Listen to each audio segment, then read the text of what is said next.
আপনাদের সঙ্গে আছি এএচ আজাদ, ঢাকার গণমাধ্যম কর্মী। দেখুন, ডাকসু নির্বাচন এবং জাকসুতে ছাত্রদল হেরে যাওয়ার পর তাদের সামনে কিন্তু এখন কঠিন পরীক্ষা।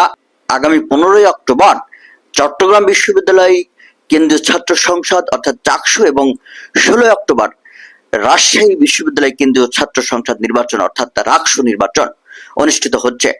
এখন এই নির্বাচনগুলোতে ছাত্রদল কি প্রতিশ্রুতি নিয়ে মাঠে নেমেছে এবং তাদের কৌশলটা আসলে কি, তারা কি ভোটে জিততে পারবে এবং ভোটে জেতার জন্য ছাত্রদল আসলে কি কৌশল গ্রহণ করছে, আসুন আমরা দেখি। ডাকসু এবং জাকসুতে ছাত্রদল ভালো ফলাফল করতে পারেনি, এবার চট্টগ্রাম বিশ্ববিদ্যালয় ডাকসু নির্বাচনে তারা এক কঠিন পরীক্ষায় অবতীর্ণ হয়েছে। জয়ের আশায় দিনরাত প্রচারে ব্যস্ত প্রার্থীরা তারা আশ্বাস দিচ্ছেন চাঁদাবাজি এবং দখলদারির রাজনীতি আর তারা করবেন না, ফিরবেন না এই রাজনীতিতে, ক্যাম্পাসে ফিরবেন স্বাধীন চিন্তা এবং গণতান্ত্রিক চর্চা। দেখুন, ছাত্রদলের পলিসিতে পরিবর্তন এসেছে, অর্থাৎ ছাত্রদলের বিরুদ্ধে এতদিন যে চাঁদাবাজি রাহাজানি অবস্থা ছিল, অর্থাৎ বিভিন্ন অভিযোগে ছাত্রদের নির্যাতন করার অভিযোগ ছিল, অর্থাৎ আগের ছাত্রলীগের মতোই কিন্তু ছাত্রদলের নেতারা তারা নেচার চেঞ্জ করতে পারে নাই। কিন্তু ডাকসু নির্বাচনের পর এই বিষয়টা কিন্তু ছাত্রদলের মাথায় এসেছে যে না, আগের রাজনীতি আর করা যাবে না। ডাকসু নির্বাচনের ছাত্রদলের ইশতেহারে বলা হয়েছে নির্বাচিত হতে পারলে তারা শিক্ষার্থীদের নিরাপত্তা ও আইনি সহায়তা নিশ্চিত করবেন, সন্ত্রাস এবং ভয় ভীতি মুক্ত এক ক্যাম্পাস গড়ে তুলবেন।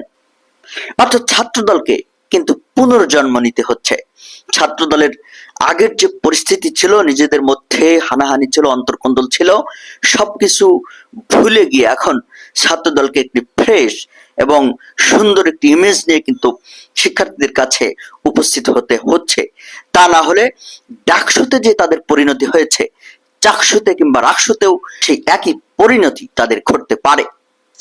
চাকসুতে যখন ছাত্রদল ছাত্র শিবিরের সঙ্গে লড়াই নামছে, তখন এই মুহূর্তে কিন্তু ছাত্র দলের সাংগঠনিক অবস্থা খুব একটা ভালো না।